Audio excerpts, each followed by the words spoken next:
खासदारांची डीपीडीसी निधी प्रलंबित आहे. ह्यांची समाज एवढी छोटी आहे की जेव्हा डीपीडीसीची निधी अडवतात तेव्हा ती माझी वैयक्तिक निधी अडवत नाही. प्रत्येक गाव ज्यांनी मतदान केलंय काँग्रेससाठी त्या गावातल्या शेतकऱ्याची निधी अडवत आहेत. कुठे डीपीची, कुठे रस्त्याची, कुठे गटाराची, कुठे समाज मंदिराची. प्रत्येक गावातला शेतकरी हा आतुरतेने वाट बघतोय की आमची कामं कधी मंजूर होत आहेत.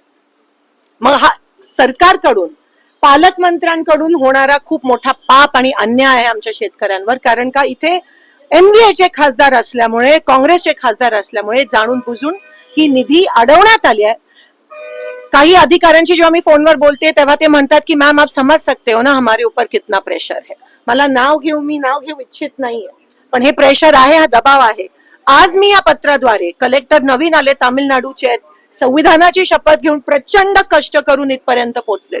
त्यांना मी निवेदन देते, 15 दिवसात आमच्या डीपीडीसीची, आमच्या शेतकऱ्याची, आमच्या कष्ट करणाऱ्या गावकऱ्याची निधी जर मंजूर करून दिली नाही तर आम्ही आंदोलन आणि किंवा अमरण उपोषणाचा या ठिकाणी इशारा देत आहोत. आम्ही 15 दिवस देत आहोत, नाहीतर सगळ्या गाव, आज तुम्हाला काहीच नाही, ह्याच्यापेक्षा दुप्पट त्रिप्पट प्रत्येक गावातून लोक येऊन माझ्यासोबत त्या ठिकाणी अमरण उपोषणावर बसणार आहेत जोपर्यंत ह्यांची डीपीडीसीची निधी मंजूर होत नाही तोपर्यंत.